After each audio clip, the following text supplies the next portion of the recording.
we already have college essays requiring Gen AI use. And we already have applications for jobs saying AI literacy, ChatGPT, prompt engineering. And so saying that kids can't use this and it is treating it as bad only is a real potential detriment to their ability to go ahead, not only have an opportunity to succeed as much as possible, but be prepared for college and career. Hello everyone, my name is Dr. Matthew Worwood. And my name is Dr. Cyndi Burnett. This is the Fueling Creativity in Education podcast. On this podcast, we'll be talking about various creativity topics and how they relate to the field of education. We'll be talking with scholars, educators, and resident experts about their work, challenges they face, and exploring new perspectives of creativity. All with the goal to help fuel a more rich and informed discussion that provides teachers, administrators, and emerging scholars with the information they need to infuse creativity into teaching and learning. So let's begin. How can educators harness the power of AI to enhance creativity, personalize learning, and foster deeper engagement in the classroom? If you're looking for practical strategies to navigate AI's increasing role in learning, whether you're excited or skeptical, this conversation with our expert in AI and education technology is packed with insights you won't want to miss. Today, we welcome to the show Amanda Bickerstaff.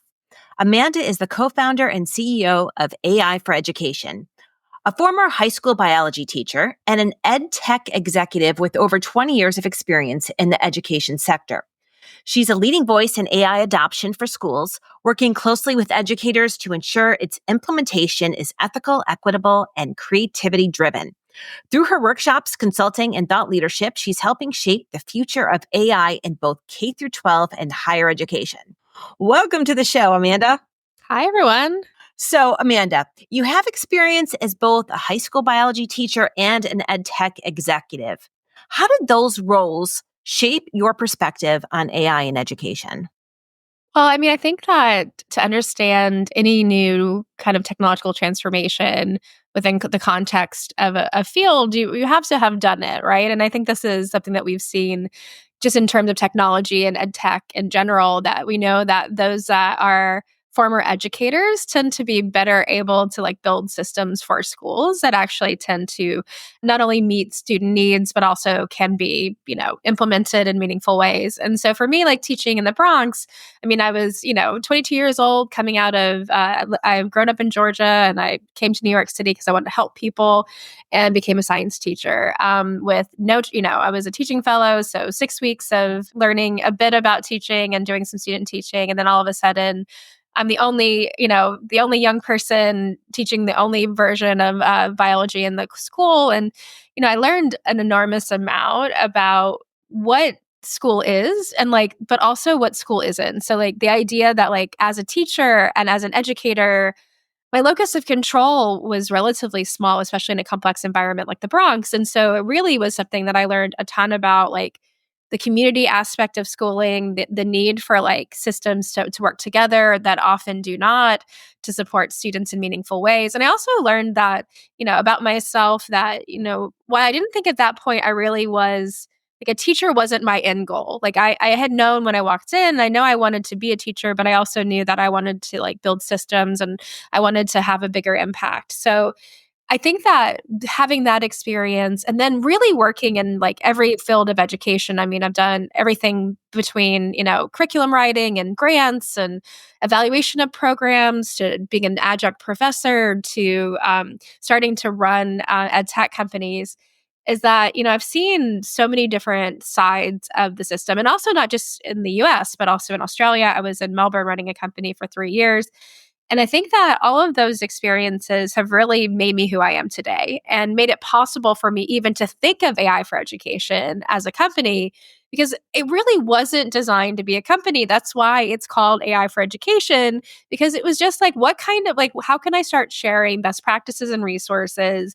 And it was an available, this is a true story, it was just the most available on the nose URL I could find.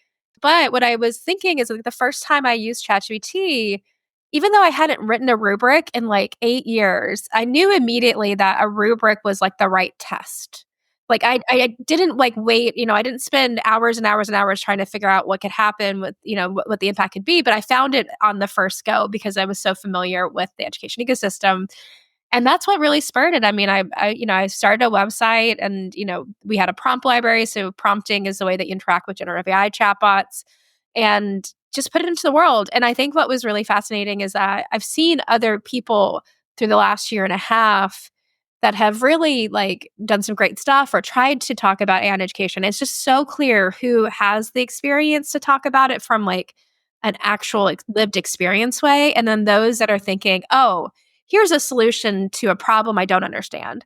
And so I think that's been really helpful. It's why we hire like all of our people that are facing our students and teachers and leaders that we work with are all former educators, many of them leaders, because I just don't believe you can really do this work at this time without having that experience.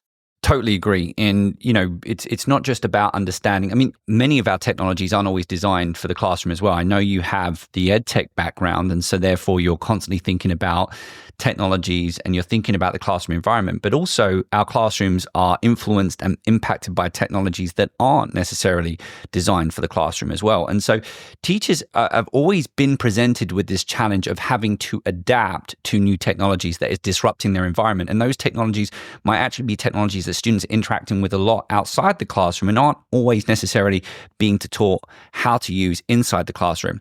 So keeping with that theme, I'm just interested in your overall thoughts because you referenced ChatGPT, a tool that has been identified as being disruptive to education, but it's a general purpose technology. It wasn't built necessarily for the purpose of classroom and traditional teaching and learning.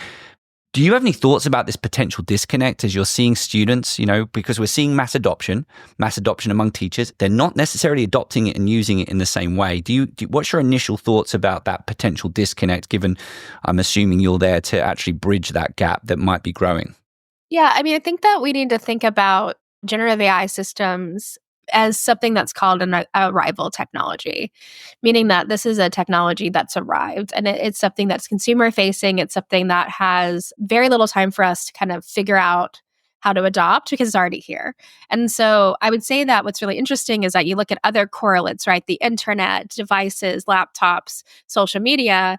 And what's happening is it took quite a while, right? Even social media, I think this is what people forget is that, it took 10 years for Facebook to get 100 million users. It didn't happen, it wasn't like Facebook happened and then every 10-year-old had Facebook.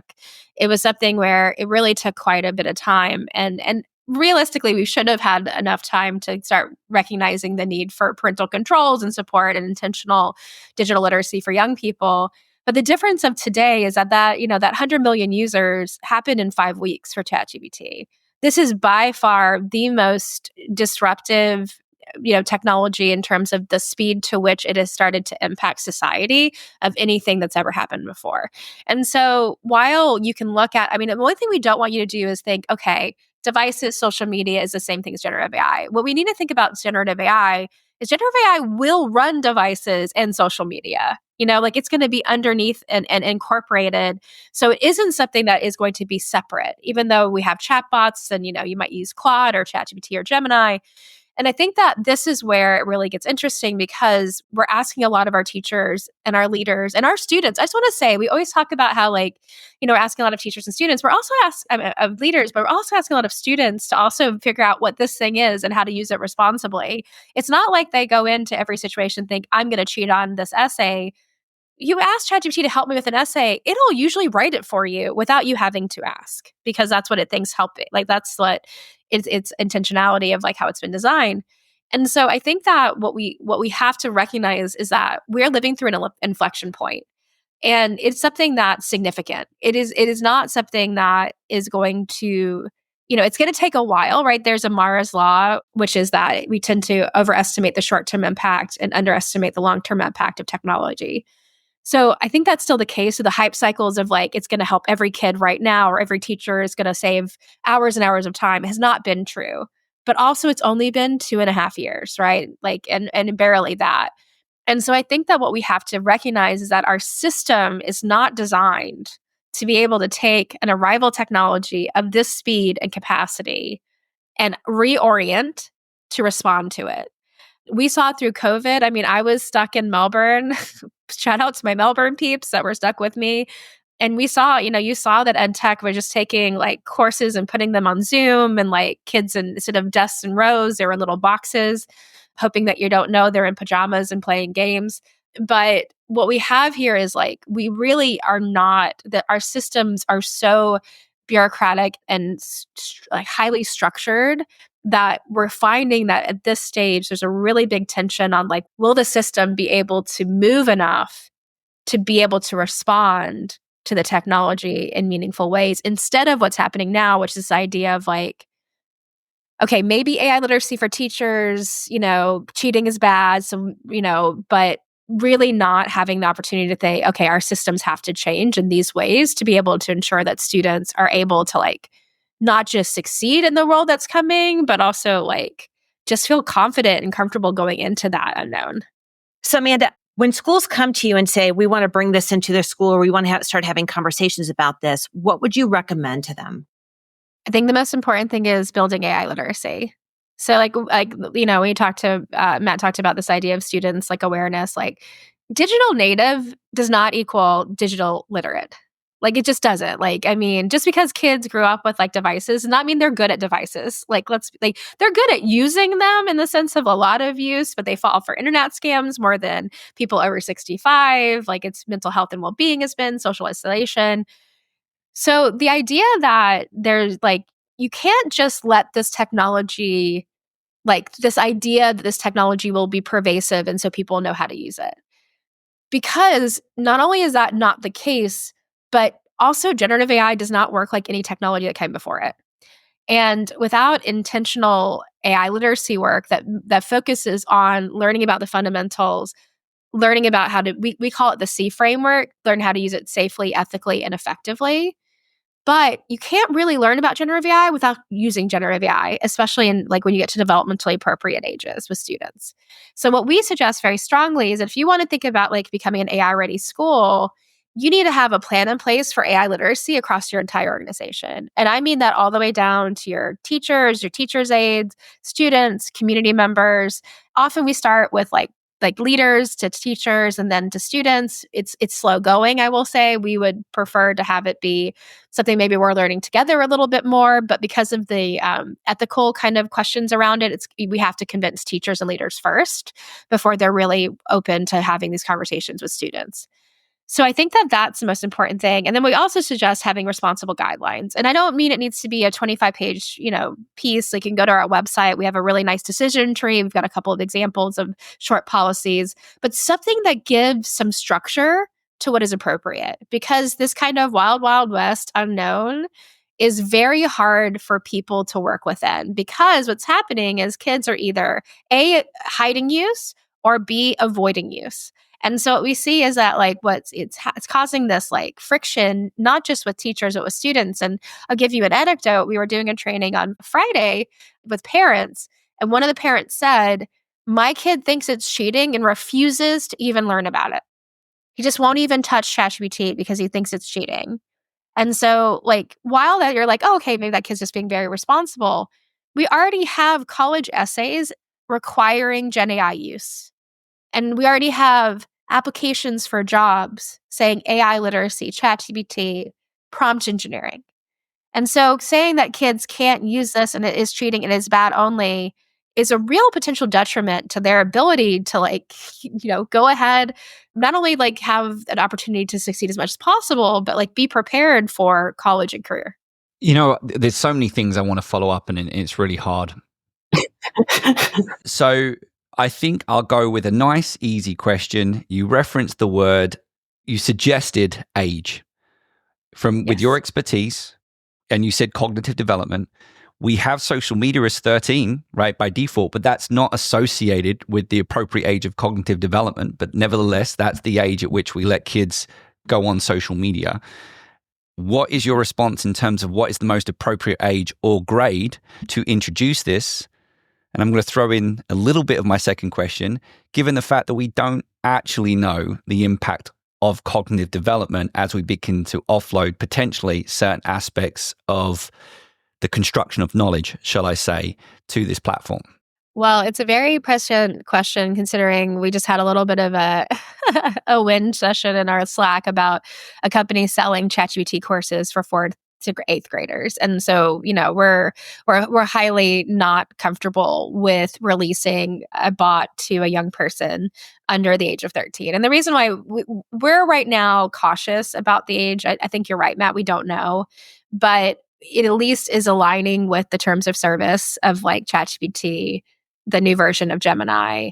I think that knowing that these tools will be so embedded into our lives going forward, being able to teach AI literacy with the tools is going to be very, very important, especially since, like, genuinely the skill set required to use ChatGPT at its ultimate, opportunity are skill sets our kids do not have. Questioning technique, resilience, reframing, evaluation, critical thinking. Like, if you're really going to use ChatGPT well, you have to have those durable skills. And it's what we really focus on when we do our trainings.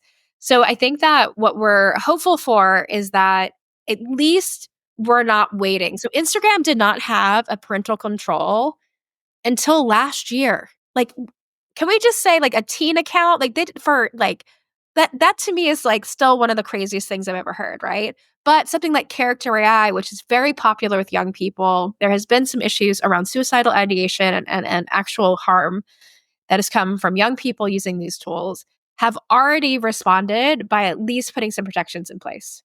Like, not that they are robust enough, but I do hope at least that the conversation about social media has like led us to being more cautious today. I will say that learning about AI and modeling with AI is something that, like, we believe should start happening very young.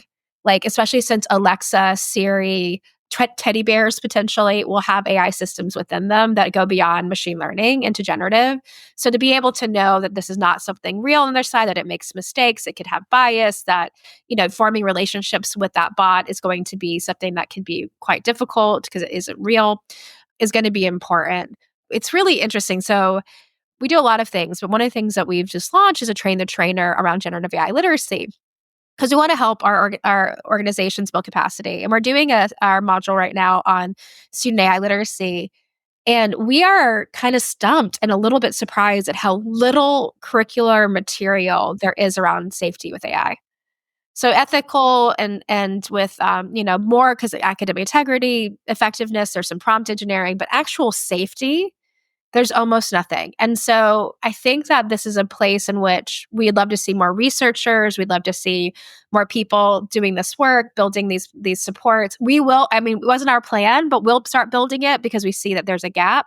But I do think that area is very underbaked, even though like some of these curricula have existed for 7-8 years because of like AI systems being a part of our life for so long.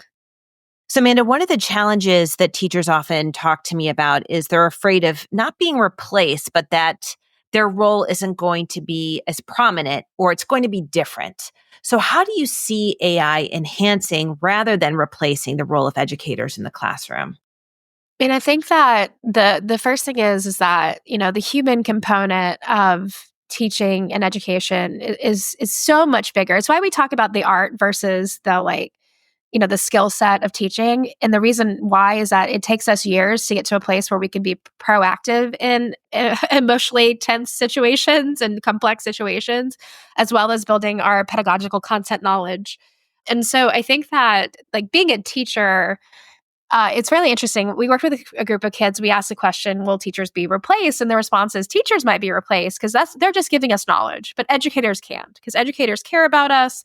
They push us when we need to be pushed. They take a step back when they need to take a step back. And I think that while it is semantic for them, it is like interesting to think that, like, while some of the actions of teaching will change, right? We were going to see, there are going to be, I think, really great opportunities for early reading and early math. I think that we're going to start to see opportunities for like pairing. Like, there's a tutor study from Stanford that talked about pairing a bot with different tutors that kind of reminded them about best practice and, take a step back, ask higher thinking skills, give them wait time. That actually found that though small, the effect was like most positive with like early and low skilled tutors. And so the idea of like pairing with a bot to help us be our best selves in those moments, I think the same way that a mentor teacher pulls you aside and says, okay, take a breath, Like, let's reframe. So I think that there are some real opportunities for, just being, enjoying your job more, like focusing and being able to like have some of those administrative burden being released. But I do think that, the only way we get there is if we take away the fear that jobs will be replaced. And I think that that's where it's just, we've been talking about replacing teachers since I was a teacher, as 2 decades. The internet was going to replace me. And I make that joke when I walk into a room, like, you're all still here. Like the work that you do, because it is so strongly durable skills and relational, like that is one of the places that is most AI resistant. Will it mean that like school will look the same or your jobs will look the same? And or will there be less teachers over time? The answer is probably yes. But is there a real opportunity to co-construct what that looks like because everyone is actually doing the same thinking, learning, and innovating right now? The answer is also yes, if we really lean into the agency of that moment.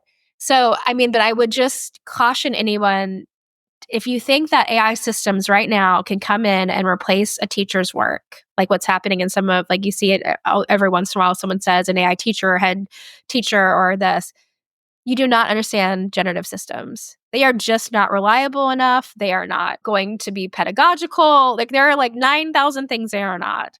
So if you're thinking about, oh, this is what my opportunity is as a leader, or you're thinking, oh my gosh, this was going to happen to me as a teacher, that is not going to be the case for a while. But it is going to be something that like every job in the world pretty much will change. And so being open to that change is going to be really, really important. And I know that we're going to kind of shift into like the creativity piece, but like those people that can think creatively about what that change is and can be will create such worth, like such like actual like value to their communities that is going to be so radically important going forward.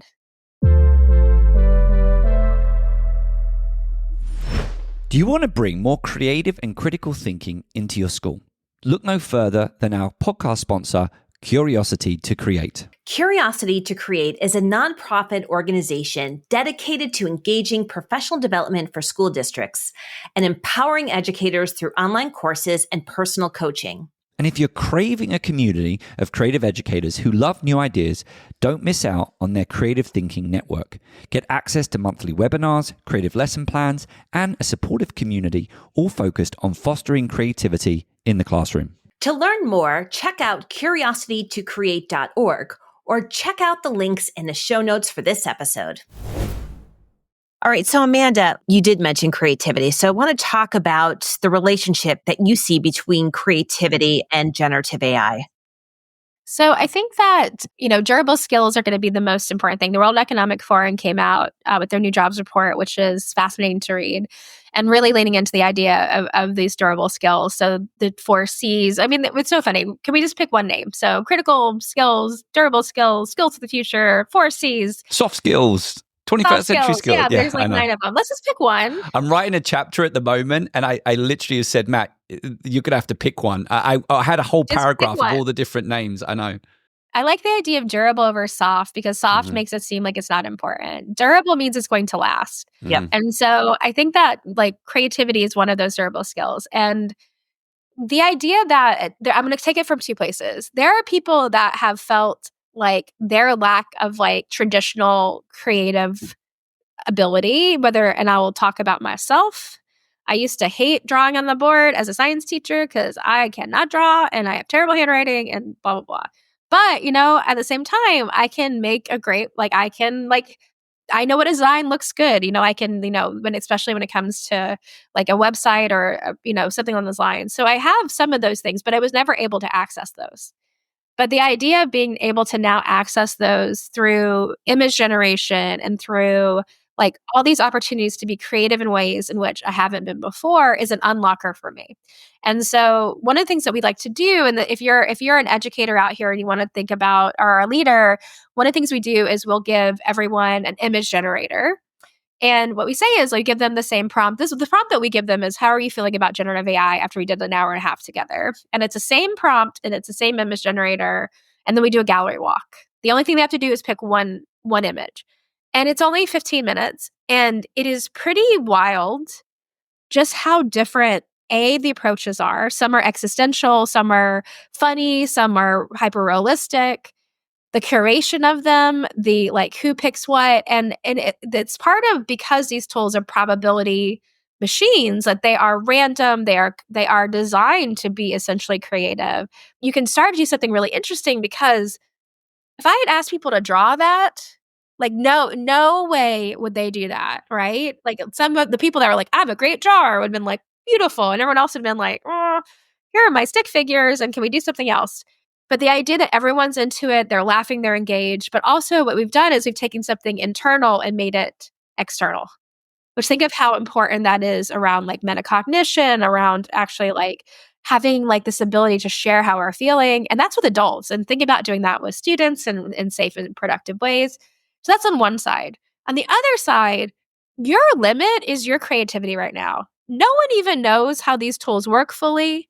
Like, the people that are the best prompt engineers are often people that are just willing to kind of keep asking the same question in different ways and like trying new things and pushing these areas. And I think that that is a real gift because I think what we're going to start to see is that I think of the 10,000 reps that Malcolm Gladwell talks about, and I think what's going to end up happening is we're going to have a lot of focus in the first 500, the ideation, the like setting an AI system on a task, right? That's fully thought out and like creatively designed, and then like the middle 500 where we're giving like developmental like editing, like where we're going through. So Matt, you're talking about your book, like someone actually helping you like push and pull and help you pick whichever term you're going to use. And then that last evaluation piece at the end, right? Where like, is this really fit for purpose? Is this meaningful? Does this feel like it is going to provide value? Those things are going to be really, really important. And it's quite interesting because the only way we're going to get to that last 10,000 step is if we still do all 10,000. And so we're going to have to do some work around convincing young people and adults that all those steps are still important because AI systems are going to be so capable at them. So I think that by leaning into the idea that like voice and creativity and humanity, right? Our humanity, what makes us truly special, is going to be like the most important thing we can teach young people.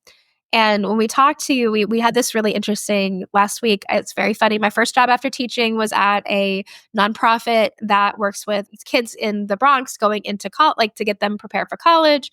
15 years later, I'm in there hanging out with, this is our second session we did, and we were talking about college and career readiness. And we were just talking about like, how do you like all those things that kids, we tell them not to do, and especially in low income marginalized areas. Like we actually want to create space in these after school programs where they do those things. Do those creative, off the wall, personal voice, I'm going to be the best shoe designer that ever shoe designed, or I'm going to create, I'm like, whatever, I'm going to be the TikToker of TikTokers. Although that's hard for people right now. But I think that that's where we want the world to go more. But the only way we're going to do that is AI literacy. Now, within AI literacy, we're thinking about the capacity to create content. And to your point, being able to problem find and ultimately select solutions from that process as well. And from that, hopefully we get great outcomes. And you'd referenced TikTok for a moment, and it just made me think a little bit about the digital divide. So I wanted to just shift a little bit in terms of the equity piece, because some of the best platforms, I think, at the moment are still behind paid firewalls, right? So we've already got a little bit of the has and has nots emerging. But what I'm particularly interested is that within the digital divide, it's not always sometimes about access. Sometimes it's about the outcomes to which you can obtain from interacting with the technology. So even if you engage in the same behavior, you might not necessarily get the same outcome. And I think it's probably going to come back down to AI literacy. But do you have any concerns from a digital equity piece, particularly in terms of let's just think the short term over the next 5 years as we're kind of like grappling with this? You've got some students that are perhaps developing these AI literacy skills and the ability to think and be creative with these tools, while others perhaps are using it in the wrong way and therefore maybe even going backwards. I mean, I think that it's really there's not one, like you've said a lot of stuff there, which is great. But if we unpick it slightly, I think that there's a digital equity question. I think there is a like actual use question in terms of who's using it with quality and who is not. And so I want to kind of unpick them. For the digital equity issue, like absolutely. I mean, there's already research, put out research recently that kids from lower income backgrounds have the least knowledge of ChatGPT and other technologies in generative AI space. It does find though that like students that are from minority communities are actually using these tools more. If they know about them, they're using them more than their white counterparts. So there are some really interesting things happening. And potentially that is because of a lack of resources around them to help them, which is what generative AI can be. Like, which leads us to the second point, which is the idea that like, are they using it effectively? If the kid is using it to lean into those missing resources like tutoring and, giving them feedback on demand and helping them like do the work they need to do, studying, et cetera, then you start to see some really fascinating opportunities, right? That actually go against the digital divide. But there is a need for pretty significant, like deep work at all levels. Like, if I was, when thinking about what we'd love to see more over the next school year, is we want to see much more community AI literacy. Like, give parents the opportunity to learn how to use these tools to be able to support their young people. Because those people that already have the most resources, most likely already using these tools at the paid version in their own careers. And so they're going to be like, they're giving their, they're doing, their 5-year-olds are getting to create bespoke bedtime stories with ChatGPT, like they're things that are happening, right? So I do think that there is a need for us to like really have foundational AI literacy. And what I was talking to, we were talking to some people that do some funding, and I'm like, why hasn't anyone said from one of these big funders in education that AI literacy for everyone is an absolute non-negotiable? And we haven't seen it yet. I will continue screaming into the void, everybody. I will. I've been screaming into the void for a year and a half. And luckily, I like more and more. And that's not that I was the only one, but like, we were very, very loud about it. But what we're hoping though, is if we can get to more of a groundswell of actually know what these tools are and aren't, how to use them effectively, and how to use them in ways that you actually know what's going to potentially help you and not just replace you or because like if you're giving away all that thinking, then you are not going to be replaced by AI. You are replacing your thinking with AI. Like no one's doing that to you. You're doing that to yourself. And I'm saying that like in a very glib way. We No, I have to agree. teach Yeah. kids though how to know that that is true, because there is like an enormous amount of like no longer are we ever going to be able to say because you need to do this homework because you need to like because whatever. No, it has to be like, you have to, like, we have to do this in a way because if you do this, then you will not have the skills requisite going forward. And it might seem like a siren song, but like you're already replacing your thinking, which makes you, I hate to say this, but it makes you more replaceable in the workforce. Like, and like not only, and hopefully there's intrinsic motivation around learning and a lot, like all those things, but we know that kids are becoming more and more disengagement is on the rise and has been on the rise, right?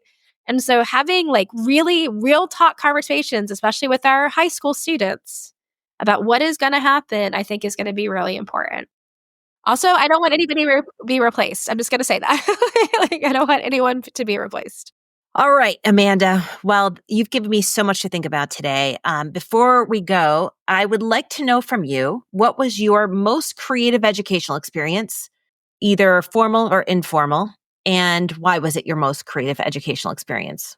I mean, I grew up in a little town in Georgia where I don't think that like creativity was like really what we focused on. I do remember being the only girl in my physics class. And when we got to Rube Goldberg machines, that just being like the most fun. And like, I was definitely not gonna like, when I taught, I didn't teach physics.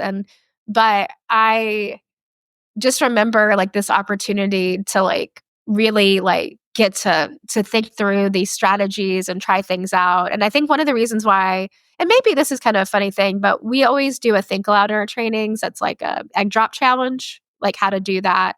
And one of the things I would think I like about that is because it is something that is really creative. And I think that being in STEM and like solutioning and engineering design, like those things are really great.